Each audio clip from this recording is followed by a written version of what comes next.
नमस्कार दोस्तों, मैं आपका दोस्त कुमार मोरवाल आपका आपके YouTube परिवार stately academy A to Z पर स्वागत करता हूं। दोस्तों, अगर आपका भी सपना है आरआरबी एनटीपीसी 2025 में सिलेक्शन लेने का, तो इतना याद रखिए कि बिना प्लान की मेहनत अंधेरे में तीर चलाने के समान होती है। ये सिर्फ एक एग्जाम नहीं है, ये आपके और आपके माता पिता के सपनों की जंग है। और इस जंग को जीतने के लिए आपको चाहिए एक ऐसा प्लान, एक ऐसा मास्टर प्लान जो आपको जीरो से हीरो बना दे। ये वो एग्जाम है जहां लाखों लोग प्रिपरेशन स्टार्ट तो करते हैं, लेकिन सिलेक्शन सिर्फ उन्हीं का होता है जिनके पास प्रिपरेशन का एक अच्छा प्लान होता है। उन लोगों का सब कुछ शेड्यूल फिक्स होता है कि हमें किस टाइम क्या करना है और क्या छोड़ना है, क्या देखना है, क्या नहीं देखना है। आरआरबी एनटीपीसी 2025 में सिलेक्शन लेने वाले वही स्टूडेंट होंगे जिनके पास एक अच्छी डायरेक्शन होगी, एक अच्छी स्ट्रेटजी होगी, एक अच्छा प्लान होगा, अच्छा टाइम टेबल होगा और सबसे जो इंपॉर्टेंट जो बात रहेगी वो है उनका डिसिप्लिन। डिसिप्लिन इन सब में से सबसे ज्यादा इंपॉर्टेंस रखता है। अगर डिसिप्लिन नहीं है, इसका मतलब हम कुछ नहीं कर पा रहे हैं। तो आज हम एक ऐसे मास्टर प्लान की चर्चा करते हैं जो आपको हर एवरेज स्टूडेंट से टॉपर बनाएगा। ये एक ऐसा मास्टर प्लान है जो आपके सिलेक्शन का शॉर्टकट ही नहीं है, बल्कि आपके सक्सेस का जीपीएस भी है। तो चलिए शुरू करते हैं हम कि क्या हमारा मास्टर प्लान होगा, क्या हमारी डायरेक्शन होगी, क्या हमारा टाइम पढ़ने का जो टाइम शेड्यूल है वो क्या होगा और किस टाइप से हमें पढ़ना होगा, क्या क्या हमें करना होगा, क्या क्या हमें छोड़ना होगा। इन सब की चर्चा हम आगे वीडियो में करते हैं।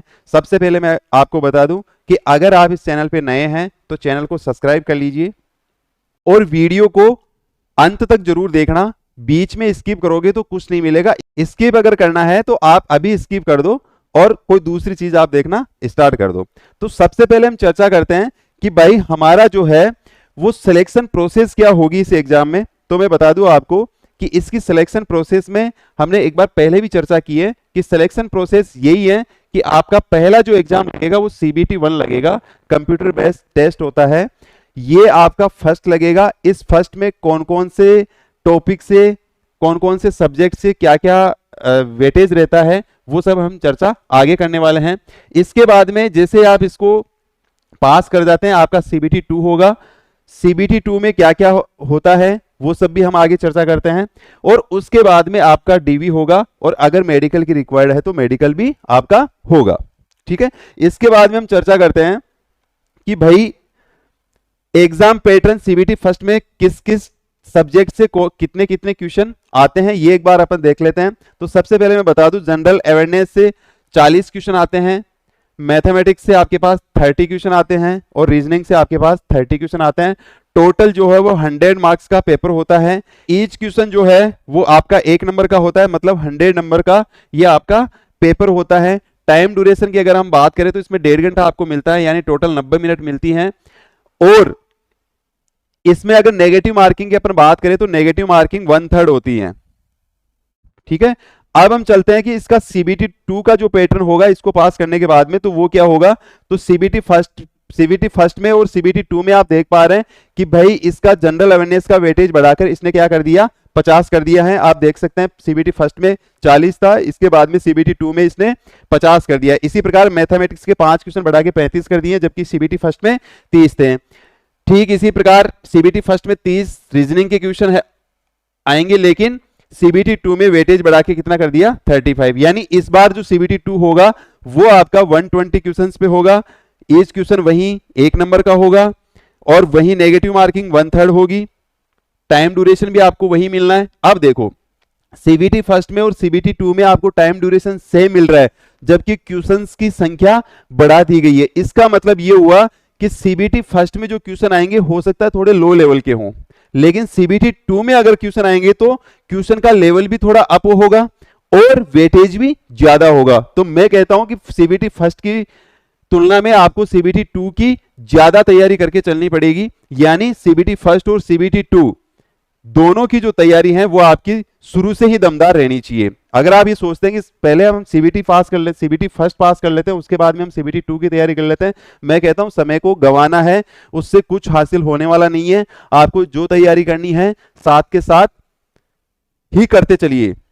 इसके बाद हम देखते हैं कि भाई हमारा सिलेक्शन क्यों नहीं होता, यानी सिलेक्शन नहीं होने का कारण क्या क्या हो सकते हैं वो देखते हैं। तो सबसे पहला जो कारण है वो क्या है, हम बैठे बैठे सिर्फ और सिर्फ वीडियो देखते रहते हैं कि हाँ, जैसे मान लो किसी टॉपिक का अगर हम वीडियो देख रहे हैं तो उसमें भी देखते हैं हाँ सर बोल रहे हैं, ठीक है, अच्छा बोल रहे हैं, उस टाइम तक तो हमें सब कुछ समझ में आ रहा होता है, लेकिन उसके बाद में सब कुछ स्किप हो जाता है। तो सिर्फ वीडियो देखना, उस पर प्रैक्टिस नहीं करना, ये फेल होने का एक मुख्य कारण है। इसके बाद में हम बात करें कि काम की चीजें कम देखना और काम की बातें कम सीखना, बकवास की चीजें ज्यादा पढ़ना या ज्यादा सीखना। जैसे फोन हमने हाथ में उठाया, हम रील को स्क्रॉल करने लग जाते हैं, ठीक है ना। तो ये हमारी सबसे बड़ी गंदी आदत है, ये खूबी अच्छी नहीं है, इस खूबी को हमें सुधारना पड़ेगा, तब जाके हम इससे बाहर निकल सकते हैं, अन्यथा इसके अंदर ही रहेंगे, यानी ये सिलेक्शन नहीं होने का कारण है। कौन सा? Social media. देखो भाई, अगर आपको सिलेक्शन लेना ही है तो सोशल मीडिया से आपको बहुत दूर हटना ही पड़ेगा। अगर आप सोशल मीडिया के बहुत नजदीक हैं या आसपास मंडरा रहे हैं तो आपका सिलेक्शन भी आपसे बहुत कोसों दूर है, इस बात को आप समझ जाइए। तो सिलेक्शन नहीं होने का पहला कारण क्या है? सिर्फ वीडियो देखते रहना कि हाँ सर ने ये पढ़ा दिया, वो पढ़ा दिया, और उस पर कोई प्रैक्टिस नहीं करना, ठीक है ना। जैसे मान लो मैं मैथ्स की क्लास ले रहा हूं तो मैंने हो सकता है एक सेशन में 10 क्वेश्चन करवा दिए, तो आपका फर्ज क्या बनता है कि उससे रिलेटेड कम से कम 10 से 20 क्वेश्चन और निकालो, तब जाके वो टॉपिक आपका क्लियर हो पाएगा, इससे पहले वो टॉपिक क्लियर नहीं हो पाएगा। और ये भी है कि जब मैं पढ़ा रहा होगा तब आपको ये लग रहा होगा कि हाँ यार ये तो ये इस तरीके से हो जाएगा, इसको ऐसे उड़ा देंगे, इसको ऐसे उड़ा देंगे, लेकिन जब उड़ाने का टाइम आएगा तब तक आपके सारे होश उड़ चुके होंगे, यानी आप कुछ नहीं कर पाएंगे। इसका कारण क्या है? प्रैक्टिस नहीं करना। थर्ड जो कारण क्या है वो है कि लो लेवल के क्वेश्चन पर आश्रित रहना। जैसे कई टीचर्स ऐसे भी होंगे, या केवल और केवल आप जिस बुक से पढ़ रहे हैं उसमें आप नॉर्मल क्वेश्चन देखोगे जो आपसे हो सकते हैं, उन्हीं क्वेश्चंस पे आप प्रैक्टिस करोगे, उन्हीं को आप सोल्व करने की कोशिश करोगे, जबकि ऐसा कुछ नहीं है। आपको टॉप लेवल के क्वेश्चन भी उठाने पड़ेंगे। ऐसा नहीं है कि आप केवल और केवल जो आपको आ रहा है उसी को आप टिक मारे जा रहे हो, और उसके अलावा जो आपको नहीं आ रहा है, जिसको आप सोल्व करना नहीं चाहते, उसको आप स्किप किए जा रहे हो, तो ऐसे में सिलेक्शन नहीं होगा। चौथा कारण जो है वो क्या है? सबसे इंपॉर्टेंट कारण है कि जितना भी आपने पढ़ लिया है या नहीं पढ़ा है, मैं कहता हूं कि पहले दिन से ही मॉक टेस्ट स्टार्ट कर दो। अगर आप मॉक टेस्ट नहीं दे रहे हैं इसका मतलब आपका रिवीजन नहीं हो रहा है, आपकी कमियां आपको नहीं दिख रही हैं। मॉक टेस्ट एक ऐसी प्रोसेस है जिसको अगर आप देते हैं तो आपको पता लगेगा कि मुझे कितना आ रहा है और कितना नहीं आ रहा है, यानी जितना मैंने अब तक पढ़ लिया उसमें से भी मैं कितना कर पा रहा हूं। अगर आप मॉक टेस्ट नहीं दे रहे हैं तो बधाई हो, आप सिलेक्शन नहीं होने के कारणों में से एक में हो, ठीक है। इसके बाद की हम चर्चा करते हैं कि भाई हमारा जो डेली स्टडी का जो चैलेंज है वो क्या होना चाहिए, क्या होता है, अगर इस स्टडी चैलेंज को हम स्वीकार कर लें तो क्या हो सकता है, ठीक है ना। तो सबसे पहली बात है कि आपको डेली के 10 घंटे पढ़ने हैं। कितने घंटे? 10 घंटे। बता देता हूं किस टाइप से पढ़ने हैं। देखो, अगर आप सुबह जिस टाइम भी उठते हैं वहां से लेके वापस सोते हैं तब तक, और वापस सो के वापस उठते हैं तब तक, मैं कहता हूं कि ये जो टाइम पीरियड है वो क्या 24 घंटे का हो जाता है। इस 24 घंटे में सिर्फ और सिर्फ आपको अपने लक्ष्य के लिए 10 घंटे देने हैं, आपके सपनों के लिए 10 घंटे देने हैं, आपके अपनों के सपनों के लिए 10 घंटे देने हैं, यानी माता पिता के सपनों को पूरा करने के लिए 10 घंटे आपको देने ही देने हैं। बचे कितने घंटे? 14 घंटे। इसमें से आप आराम से 8 घंटे सो, ठीक है। बाकी के जो 6 घंटे बच रहे हैं आपके पास, उस 6 घंटे में आराम से आप एंटरटेनमेंट के लिए, अगर आप रील वगैरह देखना चाहते हैं तो वो आप देख सकते हैं। इसमें खाना पीना, नहाना धोना और भी कई तरीके के काम हैं, जैसे सोना बाबू से बातें करना, वो सब काम इसमें इजी वे में हो सकते हैं। लेकिन जब आप पढ़ रहे हो तो 10 घंटे आपको उसमें देना ही देना है। ईमानदारी से अगर आपने 10 घंटे दे दिए तो किसी माई के लाल में इतना दम नहीं है कि वो आपके सिलेक्शन को रोक सके। दूसरा जो पॉइंट है वो क्या है? डेली आपको जो है वो 25-30 वन लाइनर करंट अफेयर्स पढ़ना है। यानी आपको जो है, जैसे मान लो एग्जाम आपका मार्च में होना है, ठीक है, तो उससे 2-3 महीने पहले, कम से कम 2 महीने पहले, जब एग्जाम की डेट आपकी आ जाए उससे कम से कम 2 महीने पहले, 2 महीने पहले क्यों? क्योंकि 2 महीने पहले से आरआरबी मान लो या कोई भी बोर्ड मान लो जो पेपर बनाता है उसको बहुत बड़ा क्वेश्चन बैंक बनाना होता है, तो वो क्वेश्चन बना चुका होता है 2 महीने पहले, ठीक है। तो इस 2 महीने से पहले के 8 से 10 महीने के का करंट अफेयर्स आपको रेडी करना है। करंट अफेयर्स किस टाइप से रेडी करना है? देखो, एक तो होता है करंट अफेयर्स जो कि हमारे सिलेक्शन में काम आता है, एक जो मैं देखता हूं सुनता हूं वो करंट अफेयर्स क्या है, जहां कहीं भी चाय की दुकान पे बैठेंगे, गए तो हैं रेस्ट करने के लिए कि यार चलो ठीक है कुछ अपन देख के आ जाते हैं, इससे माइंड भी फ्रेश हो जाएगा और आके वापस अपन स्टडी पे लग जाएंगे। लेकिन वहां चर्चा क्या करेंगे? अरे भाई तेरा अभी करंट में किससे अफेयर चल रहा है, उसका किसके साथ अभी करंट में क्या अफेयर चल रहा है, तो आप उस करंट अफेयर्स की बात करते हो। जबकि आपको बात कौन सी करनी चाहिए? केवल और केवल सिलेक्शन वाली, जो सिलेक्शन दे सके उस करंट अफेयर्स पर ही आपको फोकस करना चाहिए। तेरा अभी किसके साथ करंट में किसके साथ अफेयर चल रहा है, ये चर्चा करने का विषय आपका नहीं है, ना आपके पास इतना टाइम होना चाहिए, ठीक है ना। और तब तक टाइम नहीं होना चाहिए आपके पास जब तक एक सीट आपकी पक्की ना हो जाए। एक सीट ले लो, उसके बाद की सारी चर्चाएं आप करो ना, क्या कौन मना करता है? फिर तो करना ही है, लाइफ को लाइफ के तरीके से जीना है। मैं कहता हूं कि अगर आपने 25 से 30 question one liner current affairs के रेडी कर लिए, तो जो 4 से 5 क्वेश्चन कम से कम सीबीटी फर्स्ट में आते हैं करंट अफेयर्स के, वो आपका वेटेज कंप्लीट हो जाएगा। इसी प्रकार से कम 6 से 8 क्वेश्चन आपके सीबीटी 2 में आते हैं, वो भी आपका कंप्लीट हो जाएगा। और सीबीटी 2 आते आते तो आपको थोड़ा सा करंट अफेयर्स सीबीटी 2 वाले डेट से 2 महीने पहले का फिर कवर करना है, ठीक है ना। अब चलते हैं कि थर्ड पॉइंट में क्या होना चाहिए जिससे कि हम अपना चैलेंज स्वीकार कर सकें। वो है कि डेली आपको कम से कम 100 फैक्ट्स आपको याद करने हैं, किसके? जीएस के। ये आपका चैलेंज होना चाहिए। फोर्थ पॉइंट पे आते हैं कि डेली आपको कम से कम 100 प्लस क्वेश्चन मैथ के और रीजनिंग के करने ही करने हैं। यानी मान लो कि 60-70 क्वेश्चन अगर आप मैथ के कर रहे हैं तो 40-50 क्वेश्चन आपको रीजनिंग के भी करने हैं। इतने क्वेश्चन तो आपको सोल्व करने ही करने हैं। ऐसा नहीं है कि जैसे आज हमने टाइम वर्क पढ़ लिया तो अब उस टाइम तक तो अपन ये सोच लेते हैं कि हाँ यार मैं इसको ऐसे कर दूंगा, मैं इसको ऐसे कर दूंगा, वैसे कर दूंगा, और जब एग्जाम आता है तब होता कुछ नहीं है। तो आपको जो आज आपने पढ़ा है उसका आपको रिवीजन करना है, और रिवीजन के तौर पे आप जो चीज आपने कल पढ़ी थी उसके आपको क्वेश्चन लगाने हैं। और वो क्वेश्चन की संख्या कितनी होगी? एवरी डे अगर आप रीजनिंग और मैथ को मिला के 100 प्लस क्वेश्चन अगर आप निकाल रहे हैं तो बहुत अच्छा स्कोर कर रहे हैं, बहुत अच्छी स्ट्रेटजी है, बहुत अच्छे लेवल पे आप पहुंचने की कगार पे हैं। अन्यथा आप फिर वही फेल होने का जो कारण है उन कारणों में से किसी एक में शामिल हो जाओगे। फिफ्थ जो पॉइंट है वो क्या है कि आपको डेली का एक मॉक टेस्ट लगाना है, सेक्शनल टेस्ट लगाना है, टॉपिक वाइज टेस्ट लगाना है। उससे क्या होगा कि आपको आपकी कमियां दिखेगी।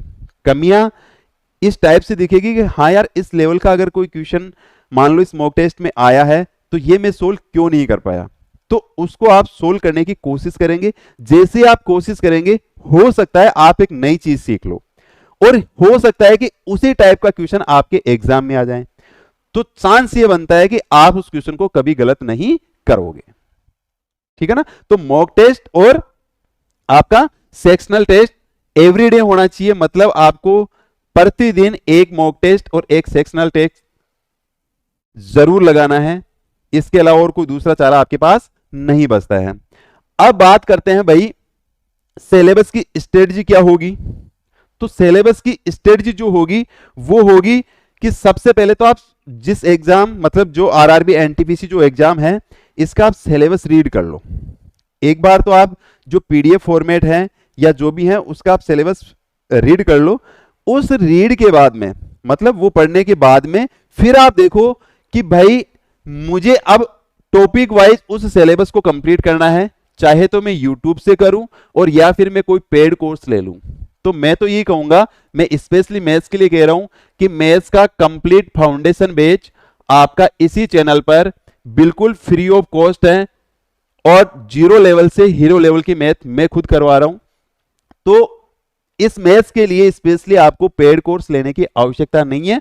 फिर भी अगर आप कोई भी पेड कोर्स लेते हैं, कहीं से भी लेते हैं, तो मुझे कोई आपत्ति नहीं है। लेकिन मैं ये कहता हूं कि पैसा बिल्कुल व्यर्थ मत गवाइए। यूट्यूब पर बिल्कुल free of cost complete math foundation batch मैंने स्टार्ट कर रखा है।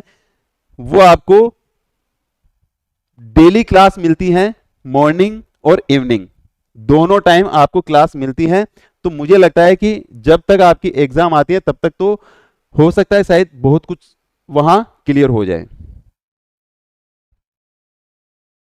सेकंड जो बात करते हैं वो क्या है कि जो प्रीवियस ईयर के क्वेश्चन है आरआरबी जो 2025 से पहले के जो एग्जाम जितने हो चुके, जेई के, आरपीएफ के, टेक्नीशियन के और एलपी के, उन सभी क्वेश्चंस को आप उठाइए। उन क्वेश्चन से आप ये देखोगे कि भाई 2019 में किस लेवल का क्वेश्चन आया था, तो 2024 में किस लेवल का क्वेश्चन आया था, इस बीच में किस लेवल का क्वेश्चन आया था, तो क्या लेवल इंक्रीज हुआ है या डिक्रीज हुआ है। तो आपको जो है वो क्वेश्चंस के लेवल का पता लग जाएगा और उसी लेवल को आप ध्यान में रखते हुए आगे की प्रिपरेशन सुचारू रूप से चालू रखिए। अब हम बात करते हैं कि भाई थर्ड पॉइंट में कि सेल्फ जो प्रैक्टिस होगी वो एटलीस्ट कम से कम 40 से 50 क्वेश्चन पर चैप्टर के आपके उठाने हैं। जो भी आप चैप्टर कर रहे हैं उसके कम से कम 40 से 50 क्वेश्चन उठाने ही उठाने हैं। उन 40-50 क्वेश्चन को आपको एवरीडे तैयार ही करना है और मैं कहता हूं कि इस टाइप से उनको तैयार कर दो कि वापस से उनको खोल के देखने की आवश्यकता न पड़े। फिर भी मैं कहता हूं कि हर दिन उन क्वेश्चंस को भी आपको पढ़ना है, उस टॉपिक को भी आपको पढ़ना है जो आपने कल पढ़ा था।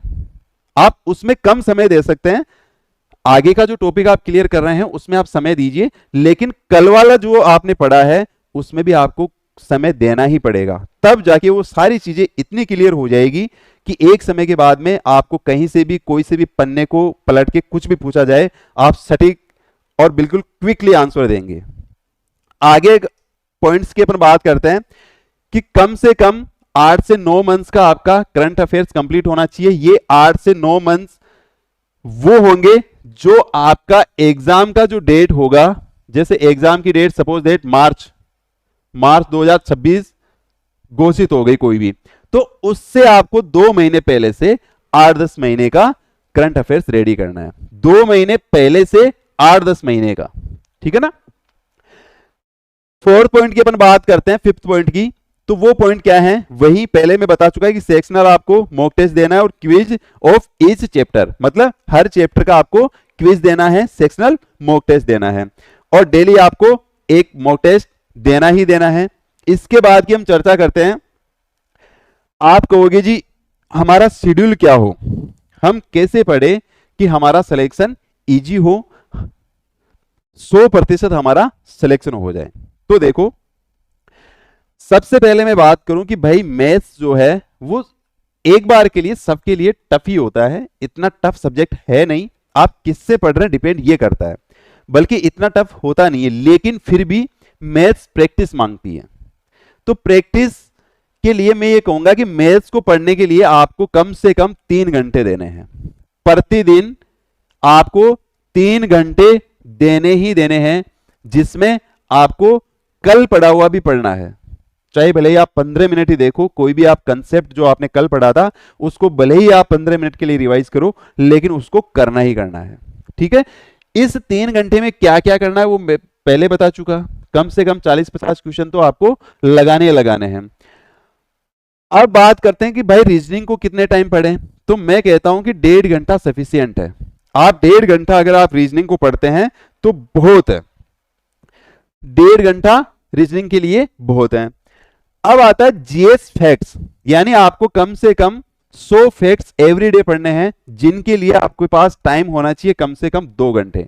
अब आप टाइम चूज आप खुद कर सकते हैं कि मुझे 3 घंटे मैथ्स को कब किस टाइम पढ़ना है, मॉर्निंग में पढ़ना है, आफ्टरनून में पढ़ना है, या इवनिंग में पढ़ना है, नाइट में पढ़ना है, कब पढ़ना है, या सब लोग जब सो जाए उसके बाद में पढ़ना है, या सब लोग जब उठ जाए उसके बाद में पढ़ना है। ठीक है ना। तो टाइम शेड्यूल आप खुद फिक्स करेंगे, लेकिन टाइम ड्यूरेशन आपको यही देने हैं। 3 घंटे अगर आप मैथ्स को देते हैं, 1.5 घंटा अगर आप रीजनिंग को देते हैं, 2 घंटे अगर आप जीएस फैक्ट्स को देते हैं, करंट अफेयर्स में अगर आप 1 घंटा डेली का दे रहे हैं, ठीक इसी प्रकार मॉक टेस्ट और एनालिसिस के लिए आप 2.5 घंटा निकाल रहे हैं। इस 2.5 घंटे में क्या क्या होगा, देखो 1.5 घंटे का तो आपका मॉक टेस्ट हो गया जो आपको देना ही देना है। ठीक है। इस मॉक टेस्ट को देने के बाद में आपको 1 घंटा इसी मॉक टेस्ट पे एनालिसिस करना है कि भाई कौन सा क्वेश्चन ऐसा था जो क्वेश्चन मुझे नहीं आ रहा था, मुझे नहीं आ रहा था, सबसे पहले तो इसका कारण ढूंढो। कारण आपको एक ही मिलेगा क्योंकि आपने पढ़ा नहीं है।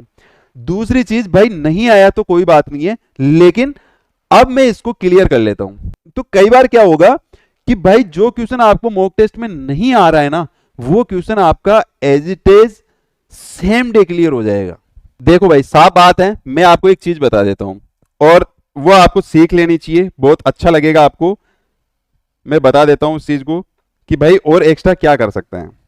देखो ये हमारी एक लाइफ है, ठीक है, मतलब जितने दिन की भी हमारी लाइफ है वो 100% है, जितने दिन की भी है वो क्या है, अपने आप में 100% है। अगर मैं बात करूं कि भाई एक तो मैं पार्ट बना देता हूं 25% और ये पार्ट बना देता हूं मैं 75%, ठीक है, तो आप ये देखोगे कि ये जो पार्ट है वो मैंने बनाया है पढ़ाई जीवन का। ठीक है, यानी 25, जैसे मान लो उम्र अगर 100 साल होती है तो मैं ये कहता हूं कि 25 साल जो होती है ना, उस 25 साल तक जितना पढ़ सको, जहां कहीं भी जॉब लगना है, जिस किसी भी कैरियर को आजमाना है, किस टाइप से कैरियर बनाना है, सक्सेस होना है कि नहीं होना, ये सब कुछ डिपेंड करता है इस 25% पे। ठीक है, अगर इस 25% में आप मजे मारते हैं तो इस 75% में आपको दुखी ही रहना पड़ेगा। कोई माई का लाल इसको चेंज नहीं कर सकता। अगर आपने यहां मजे मारे हैं तो आपको यहां कष्ट झेलना ही झेलना पड़ेगा। और अगर आपने इस 25% यानी 25 की उम्र तक अपने आप को तपा लिया तो भाई किसी माई के लाल में इतना दम नहीं है जो आपकी 75% लाइफ को दुखी कर सके। समझ रहे हैं आप। अब चीज ये होती है कि सर ये होता कैसे है, क्यों होता है। देखो सारा खेल जो है वो दिमाग का होता है। मान लो ये हमारा एक मस्तिष्क है, इसके मैं 2 पार्ट बनाता हूं। एक पार्ट में तो आपका आता है एंटरटेनमेंट, जो कुछ भी अपन, जैसे मान लो एंटरटेनमेंट ऐसा, आज अगर मान लो आपने कोई मूवी देखी, अगर मान लो वो 5 साल बाद में, 7 साल बाद में, 10 साल बाद में वही मूवी अगर वापस से रन होती है, वापस से अगर आपके सामने आती है, तो आप तुरंत ये देख लेते हो कि भाई आगे का इसका सीन क्या है। बताओ याद आता है कि नहीं आता। वो क्यों याद आता है, इसके पीछे का कारण जानो। वो याद इसलिए आता है क्योंकि वो एक एंटरटेनमेंट का पार्ट था और उसको हमने इंटरेस्ट के साथ देखा था।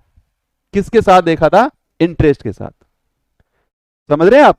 यानी जो हमारा देखने का जो नजरिया था उसमें काफी इंटरेस्ट था, और वो वर्षों बाद में भी वो चीज जब सामने आई या आएगी तो हम तुरंत बता सकते हैं कि इसके बाद वाला सीन क्या हो सकता है। ठीक है, और दूसरा जो पार्ट होता है उसमें क्या होता है, ये पढ़ाई आ जाती है। भाई ये पढ़ा हुआ याद क्यों नहीं होता, पढ़ा हुआ याद क्यों नहीं होता, क्यों नहीं होता भाई, क्योंकि पढ़ने में सबको जोर आता है। क्या आता है, पढ़ने में सबको जोर आता है। रियल कह रहा हूं मैं, पढ़ने में सबको जोर आता है। जिस काम में जोर आता है वो काम हमेशा टफ लगता है। टफ लगता है मतलब इंटरेस्ट कम होता है। इंटरेस्ट कम होता है मतलब याद करने में आसानी नहीं होती है, वो चीजें याद नहीं रहती। तो मेरे कहने का मतलब यह है कि जब आप इस 25% में अगर मजे नहीं मार रहे हैं और इंटरेस्ट के साथ, अगर आपका इंटरेस्ट अच्छा है, आपका इंटेंशन ठीक है कि मुझे अपना और अपने घर वालों का सपना पूरा करना है, तो मैं 100% दावे के साथ कह सकता हूं कि यहां पड़ा हुआ यहां आते आते आप भूलोगे नहीं। और जब कभी भी लाइफ में आपके बच्चे जब ये पूछेंगे कि पापा या मम्मी इस सवाल का आंसर क्या होगा, तो आप झट से बता सकोगे कि भाई इसका आंसर ये होगा। क्यों, आप क्यों बता पाएंगे, क्योंकि आपने इंटरेस्ट लेके पढ़ा है। और अगर यही चीज आपने बिना इंटरेस्ट के पढ़ी होती तो शायद मुझे लगता है कि आप अपने बच्चों को उस क्वेश्चंस का सॉल्यूशन कतई नहीं दे पाओगे। तो दोस्तों ये था आज का मास्टर प्लान। उम्मीद करता हूं कि बहुत अच्छा लगा होगा। इसी टाइप का गाइडेंस, इसी टाइप के मास्टर प्लान, इसी टाइप के नोटिफिकेशन और मैथ्स को कंटिन्यू अगर आप मेरे साथ फाउंडेशन बैच में पढ़ना चाहते हैं तो आज ही चैनल को सब्सक्राइब कर लो और उन बच्चों के साथ जरूर शेयर कीजिएगा जो बच्चे रियल में कोई भी प्रकार की फीस अफोर्ड नहीं कर सकते हैं। मैं कहता हूं कि आप भी मैथ्स के लिए कहीं भी पैसा व्यर्थ मत गवाइए। मैथ्स कंप्लीट आपको यहां करवाई जा रही है और बिल्कुल जीरो से हीरो लेवल करवाई जा रही है। मैं ये कहता हूं कि न केवल आपका रेलवे का सिलेबस कंप्लीट करवाया जा रहा है बल्कि एसएससी, बैंक, रेलवे, अदरवाइज और भी स्टेट लेवल की जितनी भी एग्जाम्स होती हैं उन सब के क्वेश्चन में लेके आता हूं और सभी प्रकार के क्वेश्चन में सोल्व करवाता हूं। तो लंबे समय तक मेरे साथ जुड़ने के लिए आप चैनल को सब्सक्राइब कर लीजिए और ज्यादा से ज्यादा शेयर कीजिए।